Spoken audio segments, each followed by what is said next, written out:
deafening roar of the cannon fire tore through the night, lighting up half the platform with its blazing muzzle flash. Capable of firing 10,000 rounds per minute, the CIWS unleashed its fury on the zombie tide below, the massive fog spider, and Fenyumming. F. Feng's eyes widened in terror as the cannon barrel swung toward him. Instinctively, he raised his black claw in a futile attempt to block. But in an instant, his body was obliterated into a mist of blood and flesh, the very ground he stood on reduced to a massive crater. The relentless barrage echoed across the station. Zombies swarming the slope were shredded into pulp, the cannon's sweeping firepower wiping them out as if by a monstrous squeegee. Hundreds, if not thousands, of undead were obliterated in mere seconds, their remains scattered like rain across the battlefield. The CIWS, powered by a maintenance shaft's auxiliary energy system adjacent to the armory's generators, had been reactivated by Lin Xian and Kiki.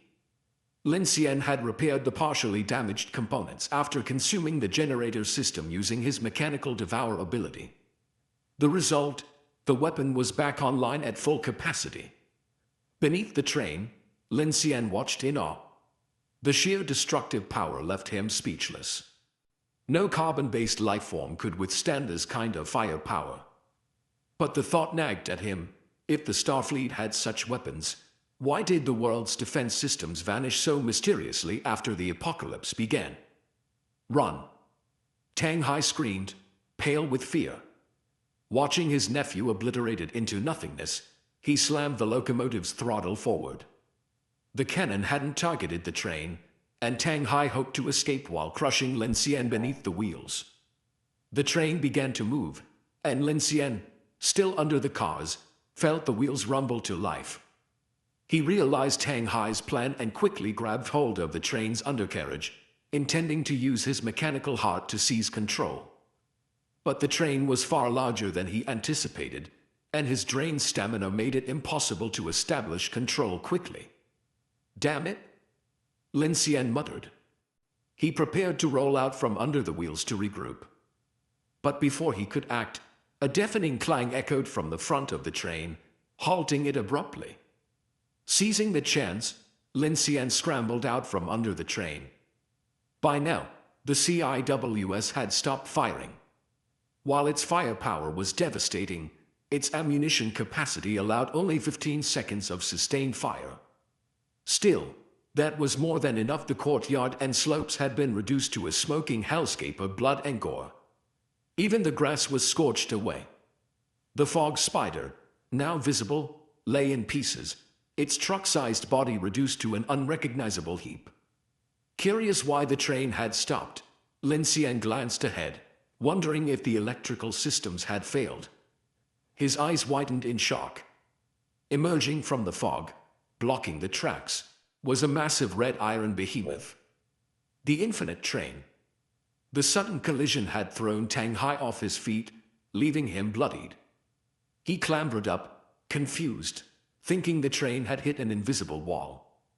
Peering ahead, illuminated by his locomotive's headlights, he saw a Crimson Whale 03E heavy gas turbine locomotive towing a series of ominous cars.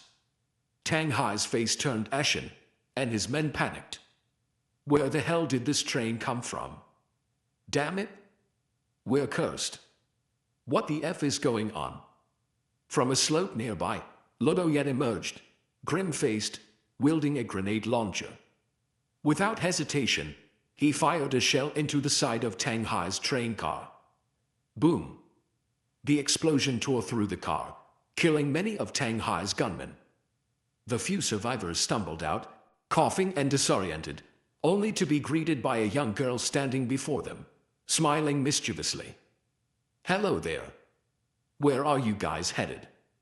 With a wave of her hand, Kiki unleashed an invisible force, sending the remaining men flying, lifeless, into the night. Tang Hai, frantic, leapt from the locomotive and fled into the fog, clutching a handgun.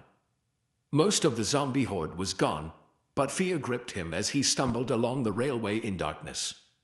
Lin Xian climbed onto the platform, pursuing him. Before Tang Hai got far, a lithe figure emerged ahead, silhouetted in the faint glow. Who's there? Tang Hai shouted, his voice trembling. Just as Tang Hai raised his gun to shoot, the shadowy figure swung a crowbar directly at him. Wham! A sickening explosion of blood followed, and Tang Hai collapsed, unconscious. The shadow stepped into the light of the headlights, revealing a beautiful face. Lin Xian narrowed his eyes. As expected, it was Chen Sixuan. Clutching the crowbar tightly with both hands, Chen Sixuan's gaze shifted nervously to Lin Xian, who stood on the platform. Her chest heaved as her breath came in short, panicked gasps. Clearly, this was her first time striking someone. Impressive, Ms. Chen, Lin Xian said, his tone a mix of surprise and amusement. He had no idea why Chen Sixuan had shown up here, but Tang Hai lying unconscious spoke volumes. To ensure the job was done, Lin Xian raised his hand and fired a few wind cannons at Tang Hai. Lin Xian, Chen Sixuan called out, her voice trembling.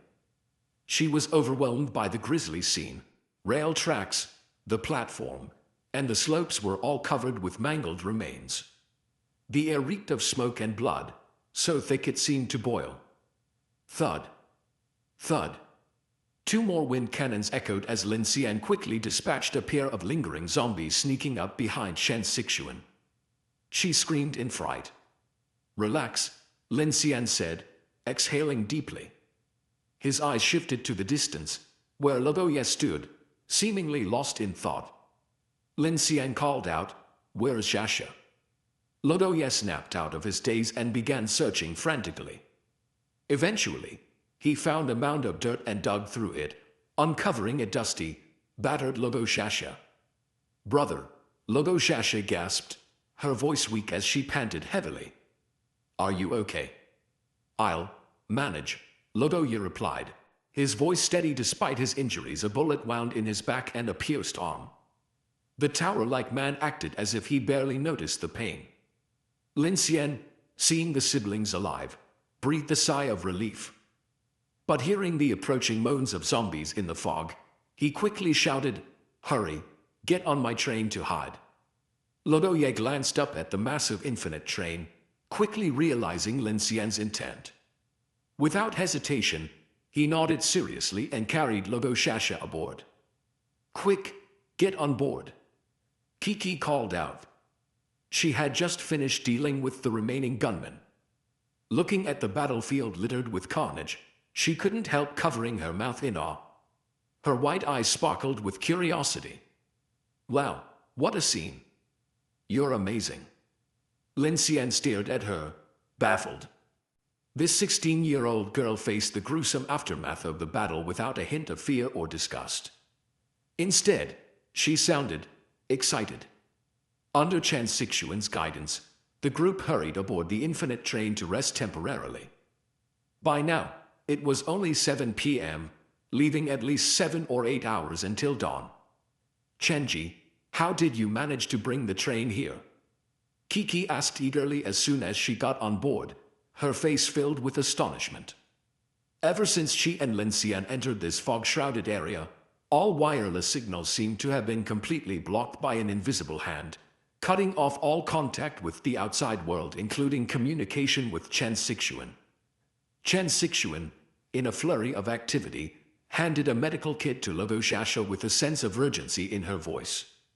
Here, take this and treat your wounds first. Thank you, Ji, Lavoshasha said, glancing at Lin Xian and Kiki. She realized that Chen Sixuan and Lin Xian were together and added gratefully, so it was you driving the big train. Chen Sixuan turned to Lin Xian, her face carrying a hint of apology. Last night, I noticed this train leaving Biwang Station via the number 3 branch line track. It felt suspicious since that track isn't on any maps or records. I guessed it might be a special military route, and considering that was likely where you were headed and the fact I couldn't reach you, I decided. Before leaving, Lin Xian had informed Chen Sixuan that the electric locomotive had reserve energy. Seeing a train emerging from the fog with over a dozen armed guards, Chen Sixuan sensed trouble for Lin Xian's group. Acting decisively, she maneuvered the infinite train onto the military line through the switch that Tang Hai's train had prepared, blocking his escape route. At this moment, a small wave of zombies was beginning to emerge at the outpost and platform. However, with no more sounds from before, the 100 innocent survivors had all perished, leaving these monsters wandering aimlessly. With the fog spider gone, the infinite train was no longer in immediate danger. Hearing Chen Sixuan's explanation, Kiki couldn't help but exclaim, "Brilliant, Chenji. You've been a huge help this time." Chen Sixuan glanced at Lin Xian upon hearing Kiki's praise, only to see him smiling appreciatively. "Yes, well done," he affirmed. Hearing Lin Xian's words, Chen Sixuan finally felt a sense of relief. She had worried that taking the initiative with the train might earn his scolding. Now, her heart brimmed with a bit of secret joy. Wow, that Tang guy is truly ruthless. He actually planned to use all the survivors as bait to lure monsters away so he could escape on his own. Kiki fumed, her arms crossed indignantly. Luckily, this young lady is clever and exposed his scheme. Was it really you who figured it out? Lin Xian asked flatly. Fine, you're smart too, Kiki relented, sulking. After some casual banter, Lin Xian turned his attention to Luo Ye. Although the latter looked somewhat pale, it didn't seem like his injuries were too severe. As an ability user, Luo Ye's recovery rate was significantly better than that of ordinary people. What's your plan now? Lin Xian asked. Luo Ye looked out the window, searching for their pickup truck, but there was no sign of it anywhere. Shasha, carefully wrapping her brother's shoulder with gauze, glanced at Lin Xian and pleaded, "Lin Ji, could your train give us a lift? Once my brother recovers, we'll find another vehicle." "I don't think that's necessary," Lin Xian said seriously. "You two should just join my team and stick with us. Our chances of survival are better together." Shasha's eyes lit up immediately. "Really? Hey." Kiki protested from the side, pouting angrily. "You're so quick to let them on board, but you were mean to me and even tried to kick me off." "What's that about?" Lin Xian snorted. "You brought that on yourself." I, Kiki stammered, visibly upset. She knew her incident of sneaking food wasn't something Lin Xian would let slide easily. She huffed but then relented. Fine. I don't mind if Shasha and her brother join. But you're the boss, so it's your call anyway. Chen Sixuan, standing nearby, looked pleased to hear that 2 more people were joining the train. After all, strength lay in numbers. Having only Lin Xian go out to search for supplies while she stayed back guarding the train had always felt risky. "Thank you," Lodoye said suddenly, breaking his usual silence. He looked at Lin Xian, his eyes brimming with gratitude. Lin Xian nodded. Truthfully, he had been hoping to recruit more teammates. The Lodo siblings were good people, and they had even saved his and Kiki's lives. Lodoye, as an ability user with superhuman strength, made Lin Xian feel assured about the decision. "So, what's the plan now?" Chen Xixuan asked. Lin Xian looked out the window, exhaling deeply. "All the supplies Tang Hai looted are on that train of his. We're going to take it." "Exactly." Kiki chimed in excitedly. Kiki clapped her hands, suddenly realizing the situation. "We're gonna strike it rich. Oh, and there's all the stuff left behind by those convoys down there. Not to mention the information equipment in the command center. Oh, and that close-in weapons system." Lin Xian sighed in exasperation. "You're overthinking it. The CIWS alone weighs tens of tons, if not more, when you include the ammo and power systems. Do you have a crane to lift it? And that ammo chain in the storage, thousands of rounds would be used up in just a few seconds. Without more bullets or resupply, you think we'll stumble upon some 30mm tungsten core armor-piercing rounds on the road?" Truth be told, Lin Xian had considered devouring the CIWS for parts, but he didn't have the energy to spare. Even after recovering, it might take him longer to deal with it than the generator system. Fortunately, by scanning the generator and CIWS subsystems earlier, he had obtained a full 1130 holographic blueprint. With that, as long as he had the necessary materials, he could eventually handcraft a new one right on the train. "Oh, that's true." Kiki clicked her tongue in disappointment. "But we can at least strip the electro-optical targeting system and phased array radar. We could integrate it with the train's navigation radar to build a compact targeting and observation system, right?" Lin Xian raised an eyebrow and glanced at her curiously. "That's actually a solid idea." "Good thinking," he agreed. "I'll help too." Lodoye, disregarding his injuries, stood up eagerly at the mention of clearing out the base. "Me too." Shasha brushed the dirt off her face, looking like a little adult. "Oh, and my brother and I need to find our truck. There's still plenty of stuff on it." "All right, but be careful," Lin Xian nodded. He then turned to Chen Xixuan. "Chenji, come with me to reconnect the train cars. After we head back to Biwang Station, we'll reorganize the carriages." At the same time, Lin Xian handed a few guns, taken from Tang Hai's men, to Lodoye and Jasha. "We're not in a rush tonight. Let's gather as much as we can before leaving. No need to wait for daylight." It wasn't greed on Lin Xian's part. He had nearly exhausted himself while dealing with the generator system and attempting to restore the CIWS subsystem. His battle with Fen Yuming had left him so drained that he couldn't even summon his ice shield. Without rest, he doubted he'd have the strength to even stand. Moreover, the area had already been swept clean, and no major threats were likely to emerge. It made sense to thoroughly scavenge the military base while they had the chance.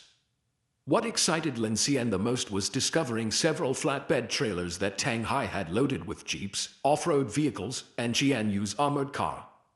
There was also a stockpile of firearms and ammunition, dozens of weapons in total, providing a significant boost to their firepower.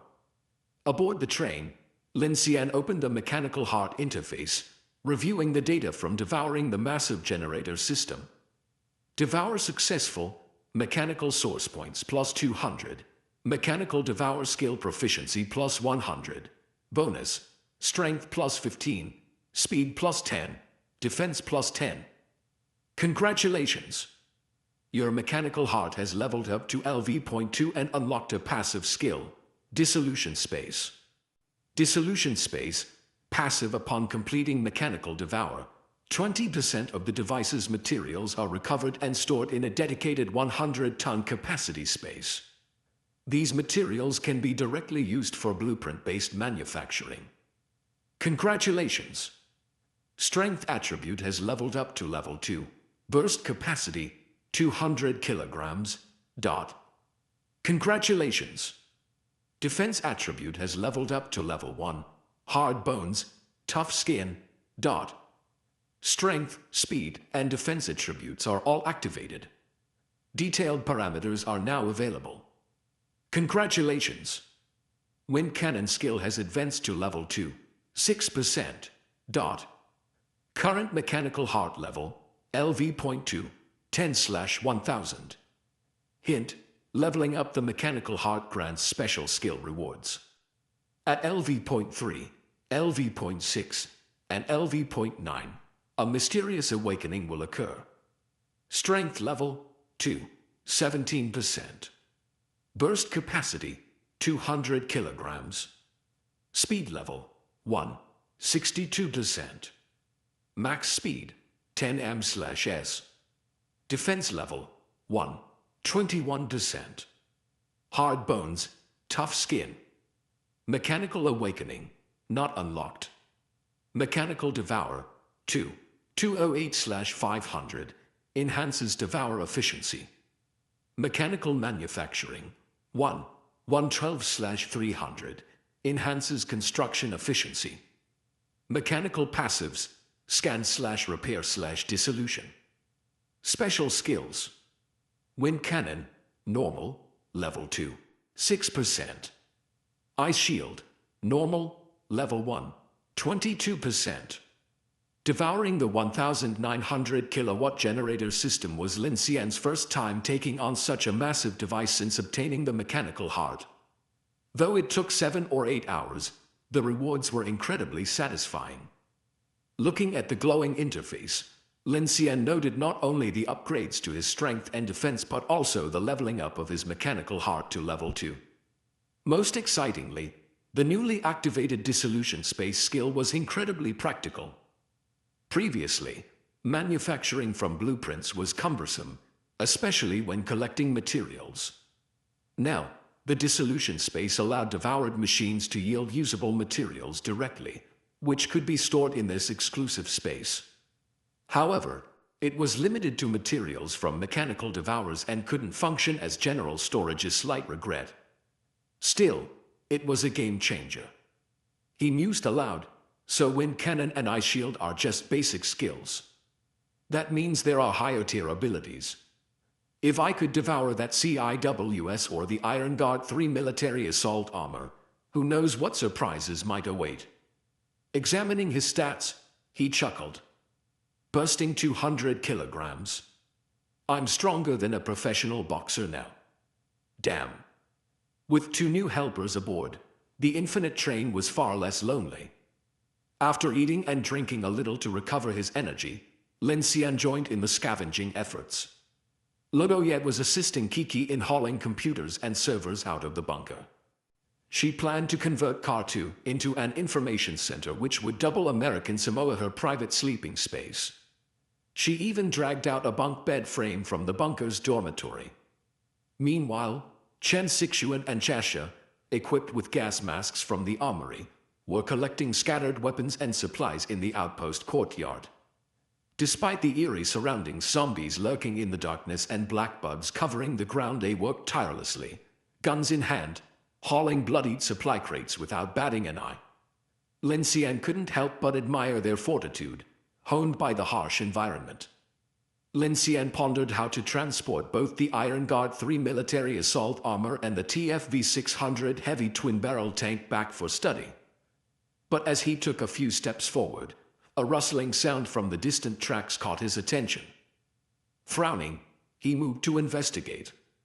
Not far ahead, he spotted a limping shadow fleeing deeper into the railway. Tang Ha? Lin Xian's expression darkened. I thought I killed him. How is he still alive? Raising a finger, Lin Xian prepared to finish the job, but something peculiar stopped him. Tang Hai sidestepped through a cluster of zombies, weaving past them effortlessly. The zombies didn't react to him at all. What the? Why aren't they attacking him? Lin Xian's eyes narrowed. The zombies shuffled forward sluggishly, eventually catching a whiff of blood. Turning toward Tang Hai, they charged at him. No, no. You are not supposed to see me. Tang Hai shrieked in terror. Lin Xian froze. He thought the zombies couldn't see him. That made no sense. Moments earlier, Tang Hai had moved among them confidently, not like someone gambling on luck. What's going on? Lin Xian muttered, his face grim. The zombies pounced, tearing Tang Hai apart. His screams of agony were short-lived, and silence soon returned. For safety, Lin Xian unleashed several wind cannons to eliminate the zombies, ensuring they posed no further threat. Approaching Tang Hai's lifeless body to confirm the kill, something even stranger occurred. Tang Hai's corpse began to convulse violently. The blood mist from the slain zombies transformed into a visible fluid, surging into his body. In moments, Tang Hai's form turned blood red. As the blood mist continued to accumulate, it formed into a pulsating blood cocoon. Lin Xian's pupils narrowed, and an ominous feeling gripped him. Could Tang Hai's ability to go unnoticed by the zombies have been some kind of special power? The thought flashed through his mind, and his instinct screamed that this was no ordinary occurrence. Without hesitation, Lin Xian unleashed several powerful wind cannons at the cocoon. No matter what you are, a dead Tang Hai is the best Tang Hai. Thwack! Thwack! Thwack! The upgraded wind cannons, now more powerful than ever, tore through the cocoon with deafening force, leaving gaping holes that oozed grayish-white flesh and blood. There's definitely something off here, Lin Xian muttered, his expression darkening as he prepared to fire another volley. But before he could act, the blood cocoon seemed to react to the threat. With a violent struggle, it suddenly burst open with a loud pop, and a slim, pale gray figure shot out at lightning speed, disappearing into the dense fog. Damn it! Realizing the danger, Lin Xian took a few steps to pursue the fleeing figure, but the shadow had vanished into the foggy darkness. His thoughts turned to Chen Sixuan and Jasha, who were still in the courtyard below, vulnerable without abilities. He quickly turned back toward the train. In the enveloping night and thick fog, even zombies could easily ambush from the shadows. To stay safe, Lin Xian decided it was time for everyone to regroup on the train. With a rhythmic clatter, the infinite train soon returned to the platform at Biwang Station. Without delay, Lin Xian coordinated with Chen Sixuan to reorganize the carriages. Ludo Ye, proving adept with tools, joined the effort. Together, the three efficiently reconfigured the train. The Whale 03E heavy gas turbine locomotive and the Huansing 7F electric locomotive remained at the front as the lead engines. Cars 1 and 2 stayed unchanged, while Tang Hai's two passenger carriages, loaded with supplies, were positioned next as cars 3 and 4. The original car 3, outfitted with tools and a hydraulic liftgate, was moved to position 5. Behind them were 4 flatbed trailers, carrying 2 military jeeps, 1 heavy off-road vehicle, and Jian Yu's armored car. The short-haul electric freight locomotive from earlier was left at the tail. Since it wasn't coupled to any carriages and was cumbersome, Lin Xian planned to devour it after escaping the fog. It might yield significant rewards. To better manage the tool car, Lin Xian assigned Ludo Ye to car 5. Meanwhile, Shasha moved in with Kiki in car 2, the two sharing a bunk bed setup. With everyone settled, Lin Xian reflected on the strange events. The escape of the pale gray figure from the blood cocoon weighed heavily on his mind. It wasn't just about Tang Hai anymore. Whatever had just emerged was unnatural, and its implications were deeply troubling. The infinite train quietly departed Biwang Station under the cover of night, heading east. Kiki glanced at Lin Xian and asked, "Why the rush? There were still so many places we hadn't searched." "Supplies are endless, but greed can cost us dearly," Lin Xian replied flatly. Besides, Tang Hai might not be dead. I'm worried he could cause more trouble. Not dead. Kiki's brow furrowed. I thought you killed him. I didn't. Lin Xian exhaled deeply and recounted what he had witnessed earlier. I suspect Tang Hai has some kind of ability, and what we saw might have been a mutation of it. Turning to Logo Shasha and Logo Ye, Lin Xian asked, how much do you two know about abilities? Logo Ye looked startled and shook his head earnestly. Not much. I only know that one day I suddenly became much stronger. Brother, don't you remember? Shasha interjected, providing a key piece of information. When Fen Yuming turned into that bug to attack you, he said you were low level. He also mentioned something about abilities evolving when you kill an eerie entity or another ability user. Ludo Ye scratched his head. Now that you mention it, he did say that. Really? Chen Sixuan gasped. Abilities can evolve. They should be able to, Lin Xian said thoughtfully. If there's a hierarchy, Fen Yuming likely wasn't at the lowest level. He was incredibly strong and didn't fear the three of us, even knowing we were ability users. That suggests he was confident in his power. Noticing Kiki uncharacteristically silent, Lin Xian raised his eyes to find her smiling slyly at him, her expression strange. If you know something, spit it out, he demanded, recognizing that her grin often preceded some shocking revelation. If I told you I know how abilities evolve and that there are many categories of them, would you want to hear it? Kiki teased, her voice light. The room went silent, and all eyes turned to Kiki in surprise. Lin Xian frowned. What's the catch? Kiki smirked, leaned in, and whispered something in his ear. Lin Xian immediately massaged his temple in exasperation. Fine, I agree. Good. Remember, you promised, Kiki said gleefully, before launching into her explanation. First, she began, raising a finger.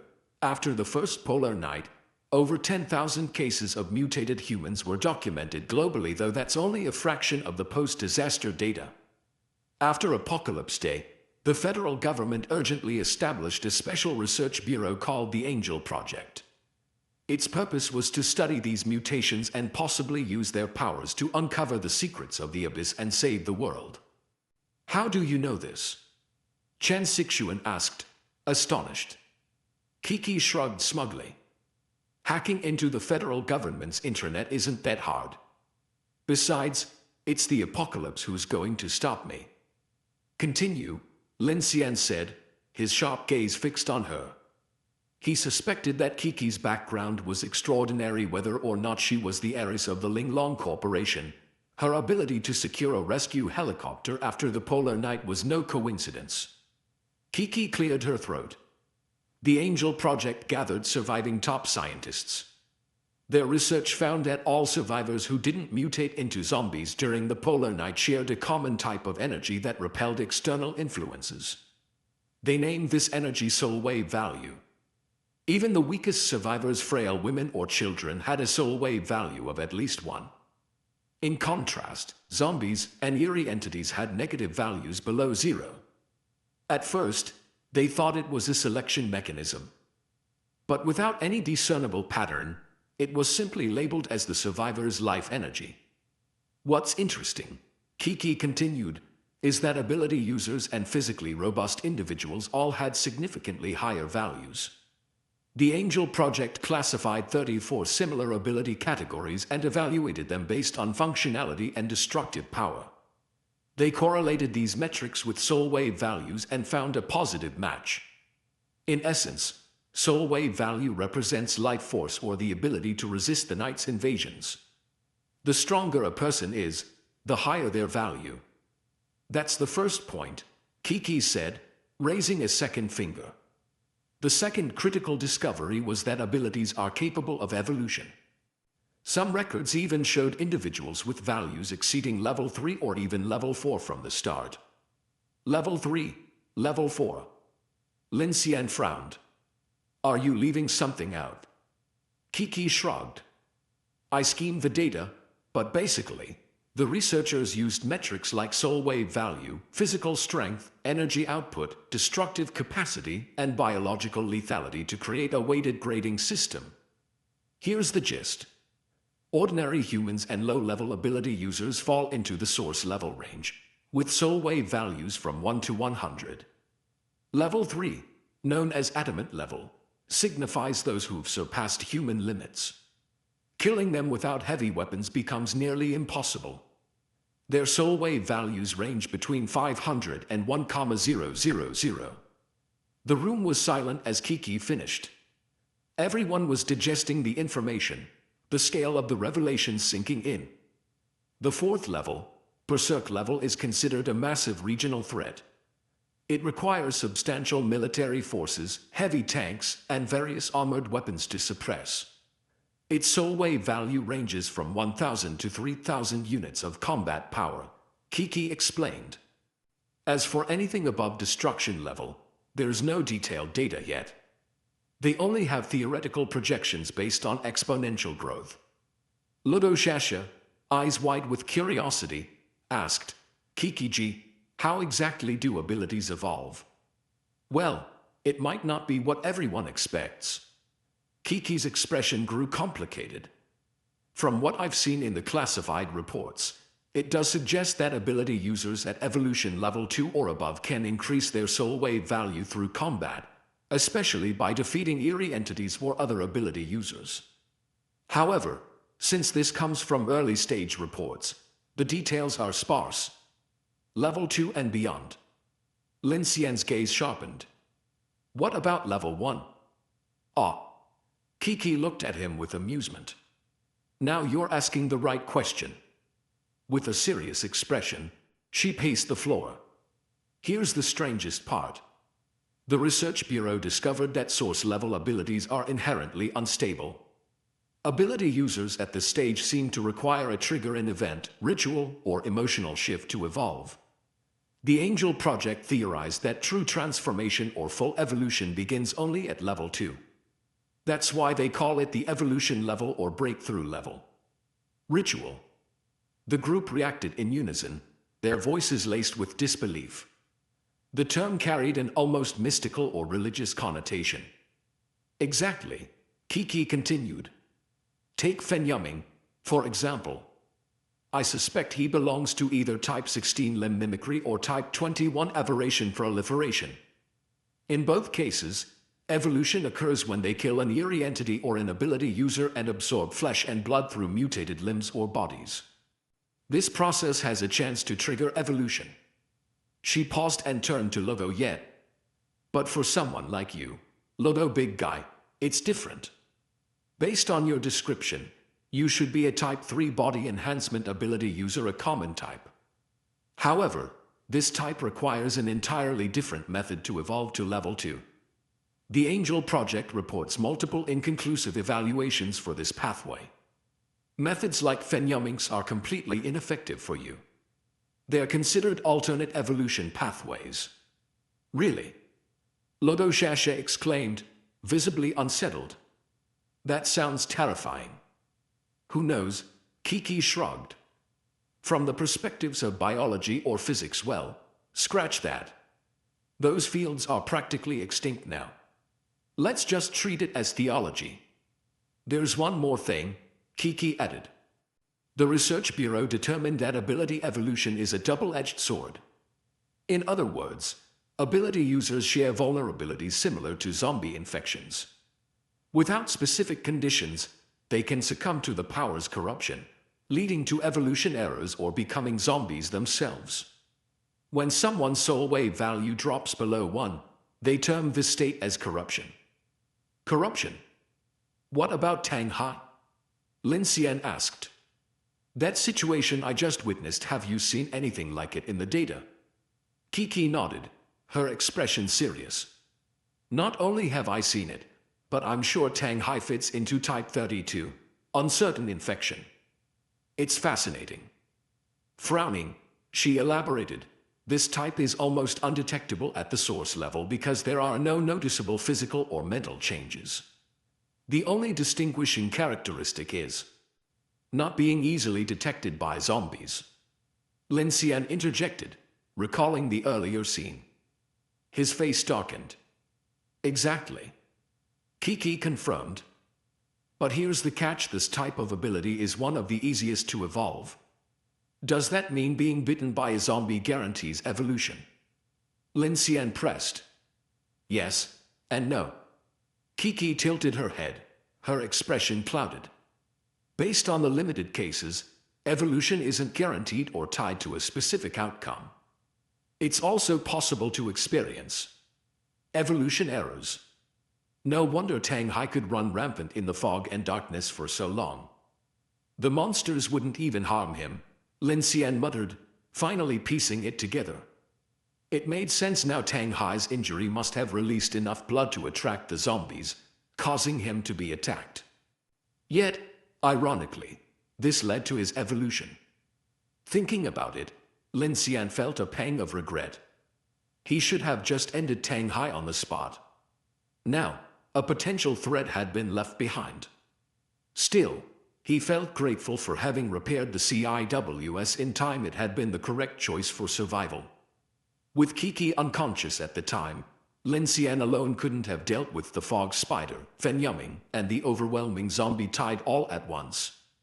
Luckily, Tang Hai and Fen Yuming hadn't dismantled any critical parts of the CIWS system, or tonight could have spelled certain doom.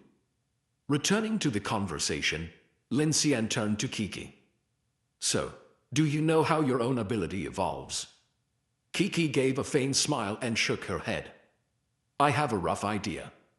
I might belong to the mental or psychic category rare types, according to the data. But I have no idea how to evolve, let alone complete any ritual. Then her gaze turned to Lin Xian, her expression curious. As for you, honestly, I don't know which type you fall under. You can control machines, so you likely belong to the functional category. While this type's soul wave value may not always be high, the Angel Project classified it as having immense strategic value. It seems similar to Type 27, inorganic manipulation, but how can you also use elemental abilities? Her brows furrowed as she studied him. Could it be that you have more than one ability? You tell me, Lin Xian replied impassively, though an unease stirred within him. A nagging thought crossed his mind. What if this isn't an ability at all? After all, what kind of ability came with progress bars and level indicators? There's another thing, Kiki added. It's rare, but some ability users have reportedly lost their abilities entirely. This includes even those at the adamant level. Lost completely. What do you mean? Lin Xian asked. How would I know? Kiki retorted. The reports didn't explain. They only mentioned that these cases happened without any external interference. The researchers speculated it might be related to mental or emotional states, but they couldn't pinpoint the cause. Kiki's revelations gave Lin Xian a paradigm-shifting perspective on the world. Despite the collapse of civilization just months ago, ability users had already become a significant population, fundamentally influencing humanity's survival trajectory. Exhausted from the night's ordeals, Lin Xian ordered the train to maintain a cautious speed of 50 kilometers per hour. Chen Sixuan took the helm in the driver's cabin while Lin Xian stayed nearby, resting briefly. Kiki seems to have many secrets, Chen Sixuan remarked, glancing at Lin Xian as he rested. Everyone has secrets. As long as hers are helpful to us, there's no need to dig too deep, Lin Xian replied, his eyes still closed. What did she just say to you? Chen Sixuan hesitated, her curiosity getting the better of her despite herself. Lin Xian chuckled lightly. What else? She made me promise not to kiss her without her consent. Chen Sixuan's expression turned complex. Oh, I see. A mix of emotions stirred within her. She didn't know where she stood with Lin Xian, whether she'd been willing or unwilling in their earlier encounters. She only knew she was grateful he had saved her. At this point, Lin Xian was her sole pillar of support. He wasn't bad either, his personality even aligned with her preferences. She didn't seem to mind what had happened between them. Was this what they called the suspension bridge effect? What am I even thinking? She scolded herself inwardly. Yesterday's sunrise was at 16:26. We advanced about 50 kilometers toward Biwang Station. To reach our destination by 1600 hours tomorrow, we'll need to cover at least 370 kilometers, Chen Sixuan calculated aloud, flipping through the logbook. But the Jai 3365 section detours through Kukwan and Yuchi. Factoring in the location of Abyss Zone number 3, Luken, and Dingzhou, in comparison to our direct route from Zhang City. Chenji, Lin Xian interrupted, his eyes still closed. Do you think Abyss Zone number 3 could not be the source of the dark tide? Her calculations halted abruptly, and silence filled the cabin. I don't know, Chen Sixuan finally admitted. From a geometric perspective, if every abyss is generating a dark tide and expanding at the same speed on Blue Star, it means their radii grow linearly over time. If the range of an abyss's influence is fixed, there might still be some narrow angles of survival space left for humanity. But if the first polar night isn't the end and the range of the second tide continues to expand, then it's only a matter of time before the polar night covers the entire planet. After the polar night, with the collapse of networks and communication, ordinary people like them had no way of knowing what was happening across the world. They could only piece together clues from radio broadcasts. Without Kiki, they wouldn't have even known that the federal government had classified ability users into categories and developed a standard system. Lin Xian nodded, a trace of unease on his face. If this were true, it meant there was nowhere left to run. Humanity's only option was to learn how to survive in the darkness. Chen Sixuan noticed Lin Xian's worried expression and suddenly said, Lin, do you remember Zhang University's motto? Lin Xian looked at her, and the two spoke in unison. Striving is an unceasing act since the dawn of humanity. After a long pause, they exchanged smiles. As the train wheels turned, everyone aboard was fleeing the darkness, heading toward the dawn. Even if they were to ultimately succumb to the night, they would hold onto the last spark of survival and never stop resisting. Lin Xian felt a measure of calm. If he could grow stronger, even in an environment where the night seemed endless, survival would still be possible. This conviction further solidified his resolve to build the ultimate fortress, a train that could weather any storm. Hoot! The fog ahead began to thin, and the headlights illuminated a broader field of view. Lin Xian rose, his gaze softening as he observed the distant silhouette of the mountains and fields. Gradually, he brought the train to a halt in a tunnel. Why are we stopping? Chen Sixuan asked, puzzled. Turning around, she was caught off guard as Lin Xian swept her up in a princess carry, a playful grin on his face as he proclaimed, Chenji, there's one more thing humanity has done unceasingly since the dawn of time. Caught off guard, Chen Sixuan's face flushed crimson. She nervously averted her eyes as her fair neck and earlobes turned a vibrant pink, as beautiful as spring peach blossoms. Aren't you tired? Lin Xian carried her to the bed in the first carriage, his energy renewed. Suddenly, I feel full of vigor. With the carriage doors sealed, the first carriage had become Lin Xian's private living quarters. Chen Sixuan's face burned red as she murmured softly, that. Not convenient. No, it's not that. Her smooth, jade-like skin was irresistible. Even amidst the apocalypse, Lin Xian could still catch the faint, alluring fragrance unique to her, a subtle yet intoxicating scent that made one's heart race. As his breath brushed against her skin, Chen Sixuan felt a shiver run down her spine, his cool breath seeping into her pores and sending waves of tingling sensations coursing through her. Blushing deeply, she pulled the blanket over her face and whispered, Could you grab my bag? It has that. Got it? A bit gentler, The heavy train rested silently in the dark tunnel, its armored shell shielding it from the terrifying abyss outside. Within, the warm yellow light cast a cozy glow over the plush bedding, providing a sense of safety and comfort. The two intertwined, breaking the barriers between their souls and bodies.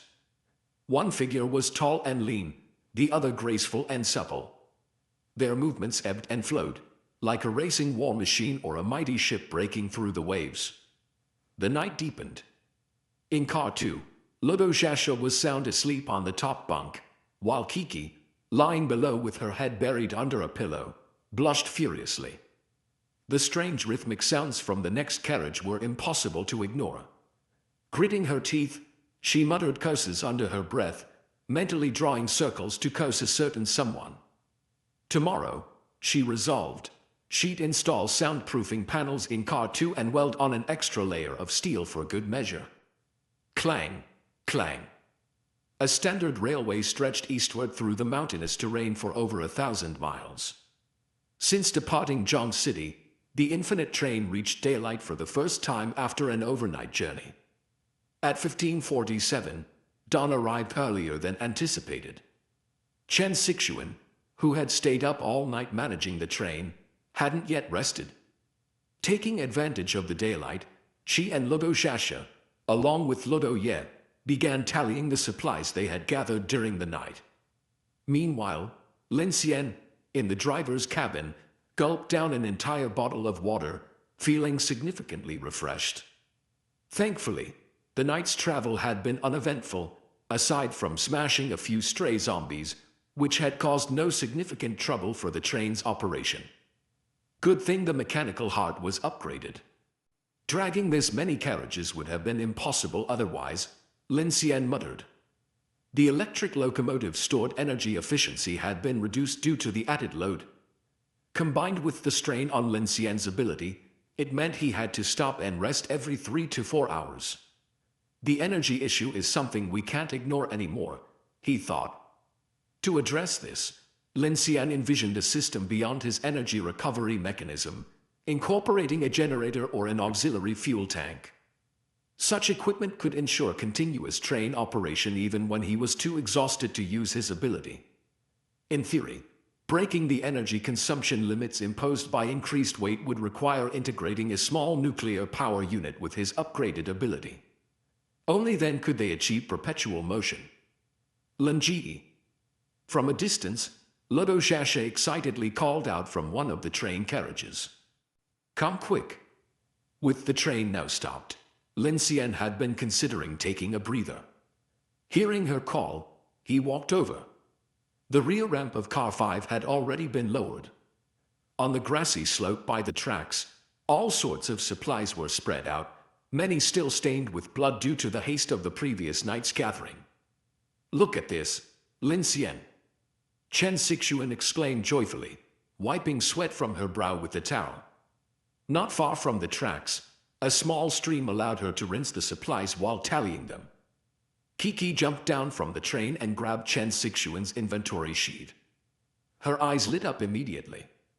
3 Colts, 2 Glocks, 17 assorted automatic rifles, and even in a 33K sniper rifle.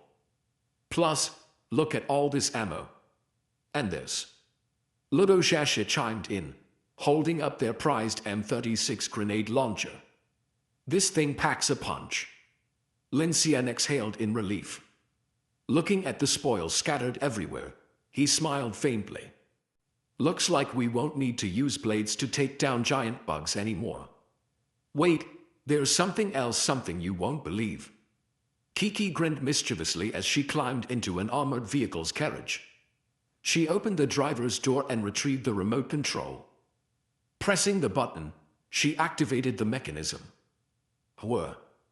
On the roof of the armored car, a drone pod opened. 2 small reconnaissance drones rose smoothly into the air. With these, we can patrol a 10-kilometer radius without leaving the train, Kiki announced proudly. This GNU from the Black Jiao convoy sure knew his stuff, Lin Xian remarked, surprised. These are worth a fortune. Too bad his heavy truck and fuel tanker got driven off, Lodosasha said with a trace of regret. Besides this, Chen Xixuan added. The 2 cargo carriages we raided from Tanghai yielded over 400 cans of food, 41 boxes of water, 6 boxes of cola, and 3 boxes of red wine. Not to mention perishables that filled half a container and over 1,000 liters of gasoline. She exhaled deeply, overwhelmed by the abundance. It's almost ridiculous. The supplies in those 2 carriages alone are worth more than everything we found in the other vehicles combined.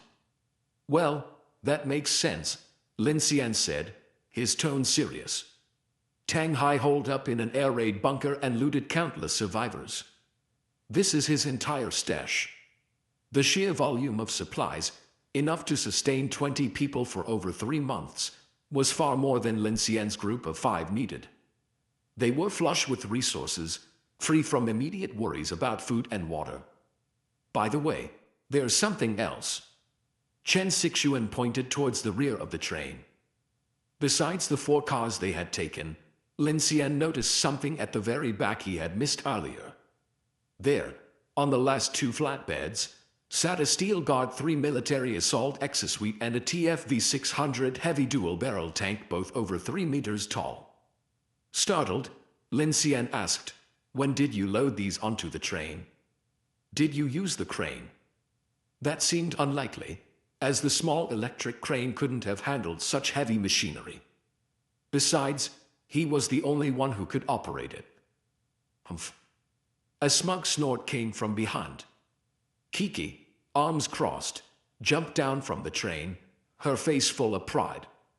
Of course, it was me who loaded them. These things are so heavy, it took quite a bit of effort. Lin Xian was delighted.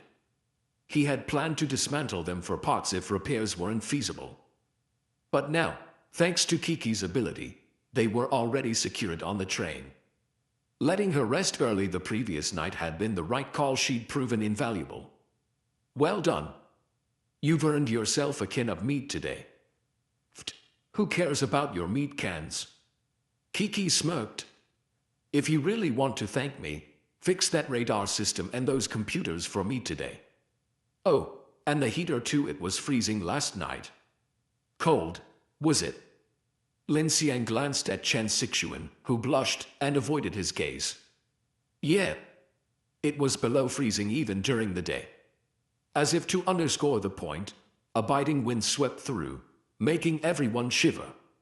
The weather was growing colder. Snowstorms loomed, and the dropping temperature posed another challenge for the survivors. Kiki and Chen Xixuan rummaged through the gathered luggage, finding a few pieces of warm clothing. Lin Xian and Ludo Ye, likely thanks to their ability-enhanced physiques, didn't feel the cold as much. Where's De Lu? Due to Ludo Ye's size, everyone had agreed to nickname him De Lu. Lin Ji, Ludo Ye called out, standing near the supplies. He was repairing a motorcycle, Lin Xian's, to be exact. Didn't I tell you? He's better at fixing things, Kiki said with interest. De Lu scratched his head sheepishly, holding a wrench. I know a little about this stuff. Really? Lin Xian smiled. Since we're all on the same side, let's get everything out in the open. He stepped into car 5, retrieved the heavy steel plate, and tossed it to the ground. With a wave of his hand, a mysterious glow enveloped the plate. It floated, rapidly reshaping itself into a perfectly molded shield before dropping back down. Everyone was stunned. Chen Xixuan covered her mouth in shock. It was the first time Lin Xian had demonstrated the full scope of his mechanical heart to anyone beyond operating the train. Ludo Shasha gasped, Whoa, Lin Ji, what kind of ability do you have? Even Kiki's eyes widened as she watched, puffing her cheeks in disbelief. She had thought Lin Xian's ability was limited to controlling the train or creating ice. But seeing him manipulate steel like this suggested a skill set far broader and eerily similar to her own. Despite having reviewed all the internal data from the Angel Project, she found herself utterly baffled. At that moment, everyone turned to Lin Xian. After pondering all night, he decided to explain his abilities openly. Yes, I have more than one ability. Besides powering the train, I can repair and create machinery. That's precisely why I dared to launch this infinite train project. He realized it would be impractical to keep secretly devouring and crafting machines. Since these were his teammates, it was better to be honest. If I have the materials and blueprints, I can directly manufacture weapons, equipment, armor, anything mechanical. I can handle it. The Lobo siblings exchanged stunned glances. Lobo Shasha gasped, "Whoa. Linji, you're amazing. I knew I saved the right person." Lin Xian's gaze shifted to Kiki, intrigued. "Little girl, what I just said includes your ideas for radar systems, sentry systems, weapon systems, defense systems, drones, rail cars, medical units, life support systems, powered armor. Now, do you still think my infinite train project is a pipe dream?" Kiki's expression wavered. She opened her mouth but quickly closed it again, unwilling to admit defeat as she met Lin Xian's smiling eyes. "So what? Can you design and control all those systems by yourself?" "No." Lin Xian's smile widened as he looked at her. "That's why I need a genius like you. Without your information center, all of this would just be a hollow framework." Kiki's eyes flickered with a hint of delight.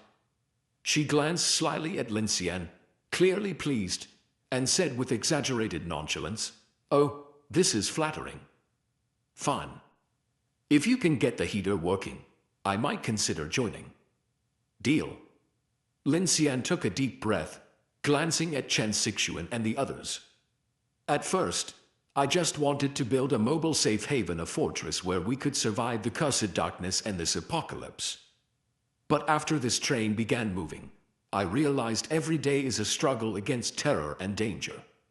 Like me, you've all faced uncertainty, running and hiding just for a chance to breathe and drink some water.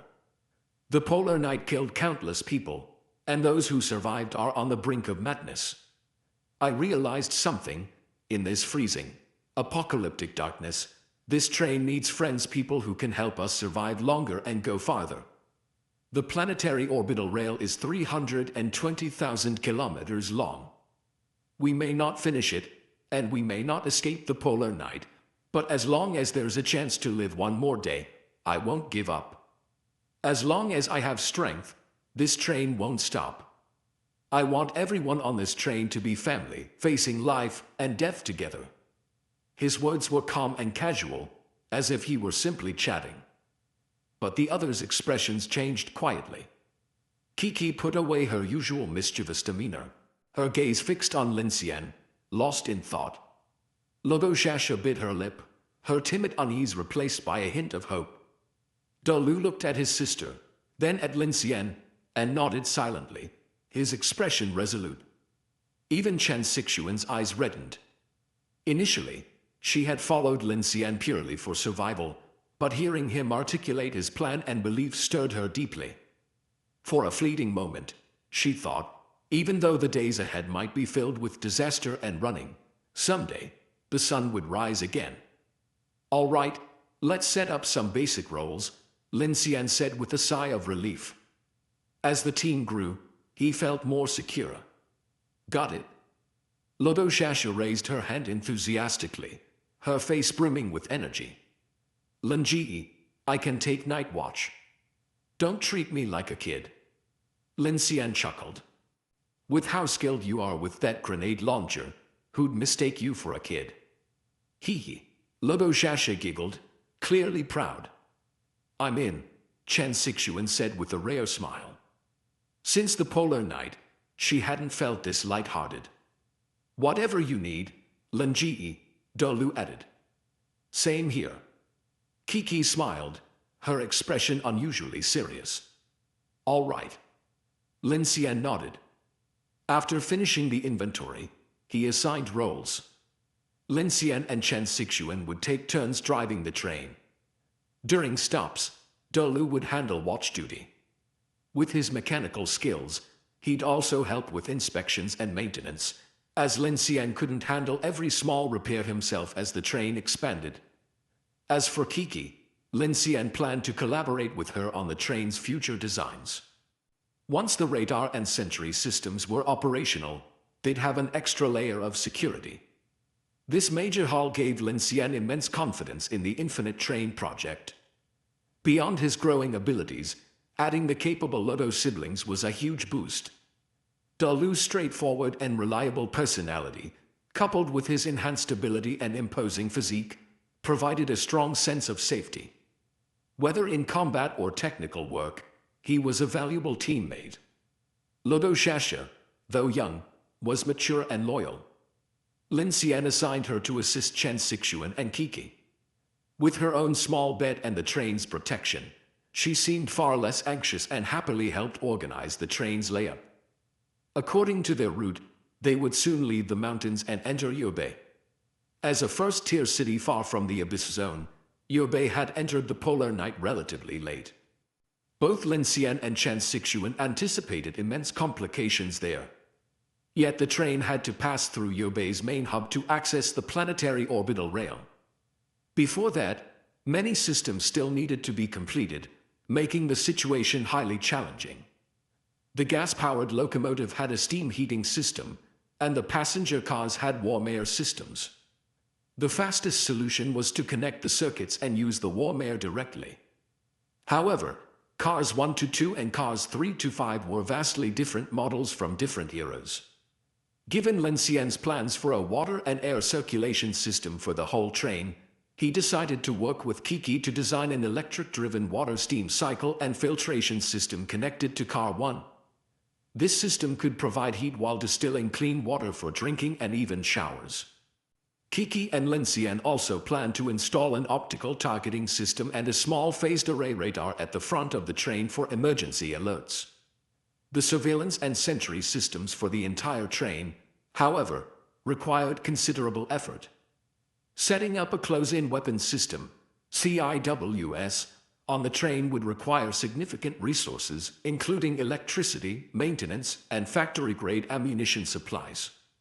These were long-term goals, as were the medical, plant cultivation, and oxygen recycling systems.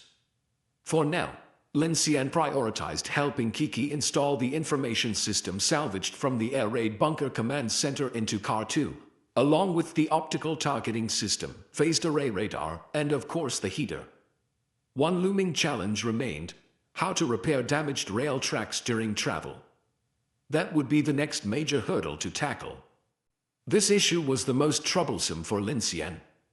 No matter how powerful the train became, without a usable track, wouldn't it be reduced to a mere joke? For Lin Xian, there was still so much to do, and yet the road ahead was filled with countless challenges. In Car 2, a simple information center with multiple screens had been set up for Kiki. Once the optical targeting and radar systems were connected, the train could scan a 3-kilometer fan-shaped radius ahead. However, a response module still needed to be designed, one that could identify potential threats during operation and issue emergency stop alerts.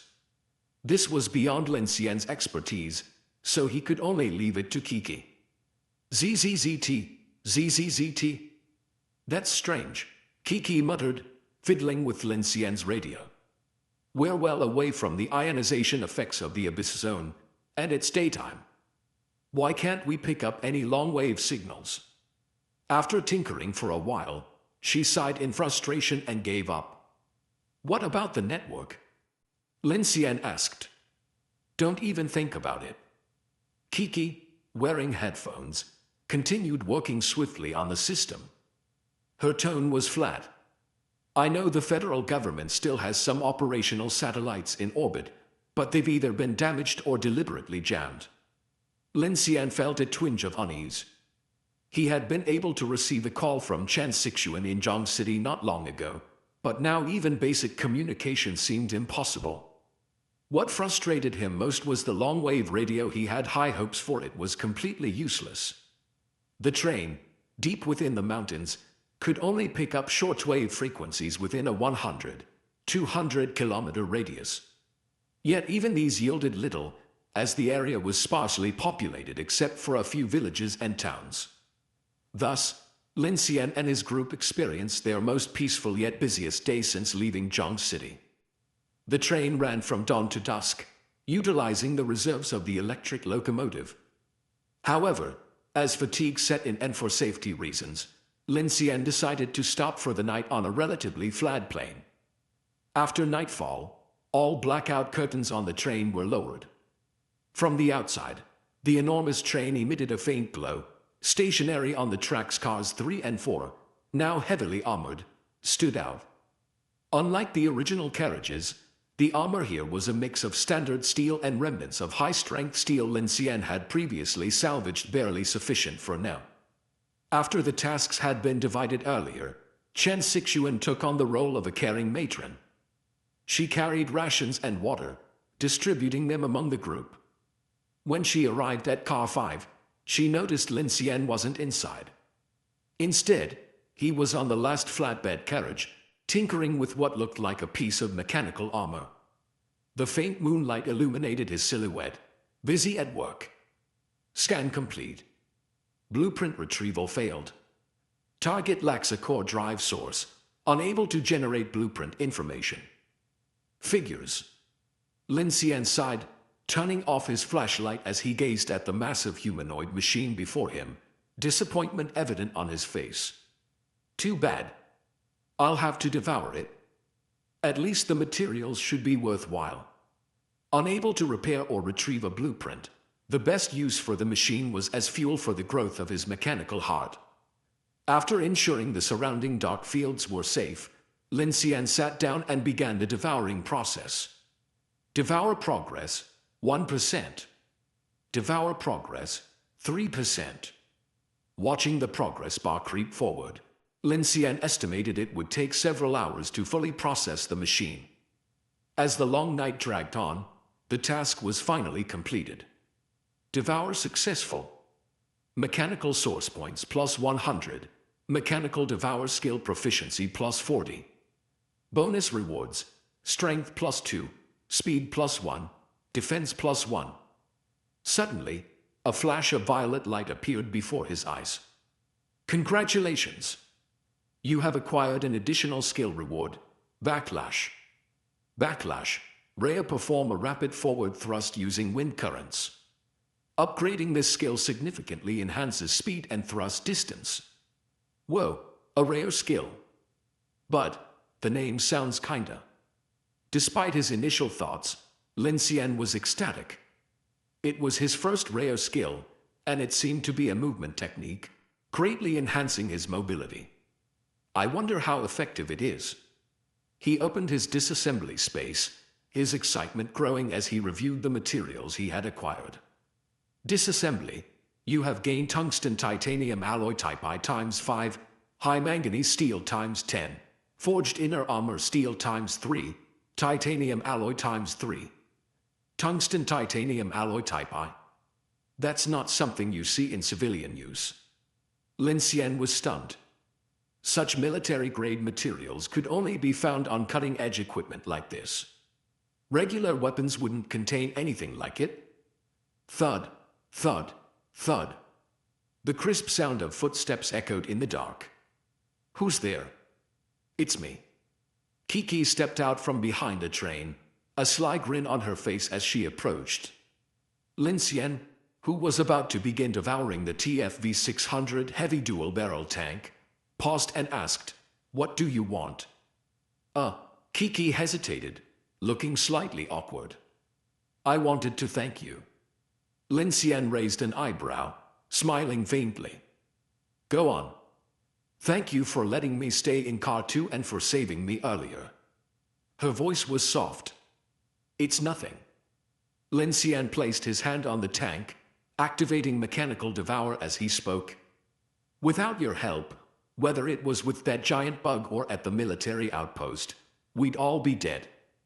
He hadn't expected Kiki to come and express her gratitude, and the tension he had felt toward her eased. On one hand, her ability had been instrumental in their survival twice now. On the other, her sheer power still made him uneasy. Unaware of his thoughts, Kiki's face lit up slightly at his words. She suddenly held out her hand. "Here, Take this. Lin Xian glanced at the small silver object in her hand. Accepting it, he realized it was a portable hard drive. What's this? Initial data from the Angel Project. I copied it all. Plus, I found a blueprint for the GK03 electric blade in some old files. I noticed you're always carrying around that old knife. Since you can craft things, why not give this a try? She added, but the materials might be tricky like the high-frequency current transformer it needs.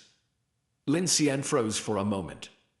While his mechanical ability made using a knife a necessity, hearing this name, GK03 electric blade.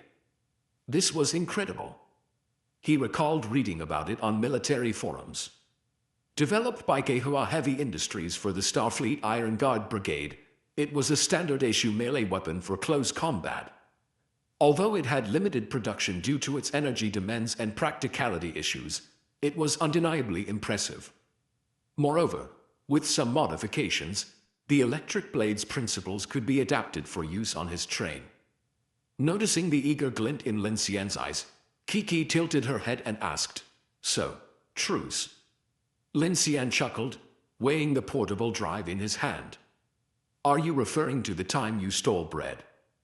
"And the time I attacked you," Kiki replied with a cheeky grin. "Also, I no longer think your project is boring.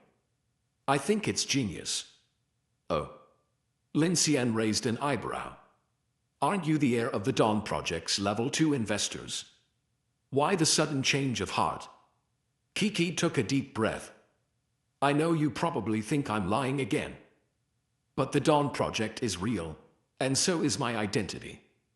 My father and I traveled by helicopter to Mount Deleu, which was supposed to house underground city number 9 of the project. But after the first polar night, the federal government collapsed, and the project likely suffered setbacks. Honestly, if it were me, I wouldn't want to be buried underground, waiting for those monsters to come knocking every day." "Sounds sincere." "It is." Kiki looked exasperated. "This time, I'm not lying, I swear." She raised 3 fingers to emphasize her sincerity. Lin Xian nodded.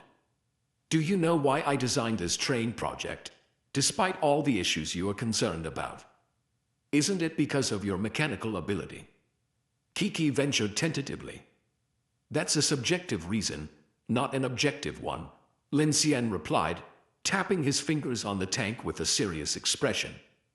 "You might think I'm delusional, but I've listened to Apocalypse Radio's analyses of the dark tides by the Federal Union. My conclusion is that none of us can truly escape the encroaching darkness. After the federal government collapsed, the Apocalypse Union was formed, a coalition of the remaining nations on Blue Planet. In those early days, survivors could still receive rescue and defense broadcasts via long-wave radio. However, after the polar night, likely due to their proximity to Abyss Zone number 3, such signals ceased entirely. Can't escape? Then why build this train?" Kiki asked, puzzled. Lin Xian's expression turned steely. "The Zhong City Vanguard discovered that heading east could evade the dark tides and bring daylight sooner. This is valuable information. But the problem is that if the source of the polar night isn't just normal darkness, and if the dark tides aren't what people imagine, something you can simply outrun by going east, then what? Here's an example. When we left Zhong City, every 300 kilometers we traveled east brought dawn forward by an hour. But what about 3,000 kilometers to the east? Does that mean we no longer need to run? According to initial polar night observations, if the darkness originates from the abyss, then those in Desert City, near Abyss Zone number 4, 15,600 kilometers northeast of us, should they flee west or east?" Kiki's eyes brightened as realization dawned. "Oh. So you're taking the planetary orbital rail because it skirts the abysses, or at least stays near their edges." "Exactly," Lin Xian said bluntly. "Now let me ask you this. If Abyss Zone number 3 spreads its dark tides at a rate of 300 kilometers per day, how long would it take to cover the entire planet?" Kiki frowned, thinking hard. Let me calculate. No need. 1066 days. That long. Long. Lin Xian's face grew grave. Did you forget that there are 13 abysses on Blue Planet? Kiki froze, her brow furrowing. Lin Xian's voice grew firm. The planetary orbital rail is fixed, and eventually, it will be overtaken by the abyss's expansion. That's why this is only my first stage plan. My mechanical ability isn't just about racing along the orbital rail. I want to free this train from the constraints of the tracks. Or one day. His voice deepened. I want this train to fly. Kiki's eyes widened in shock. She stared at Lin Xian, her pupils filled with disbelief. His audacious idea left her mind blank. She couldn't even begin to imagine what it would look like, a fully armed heavy train soaring into the skies. Seeing her speechless, Lin Xian continued, I don't fully understand the specifics yet, and no one knows the true cause of the polar night. But during our escape, we'll inevitably venture into the dark zones. So, if we don't want to sit here waiting to die, we have two choices. Escape to the dawn. Or... Lin Xian's gaze burned fiercely as he finished. Defeat the darkness.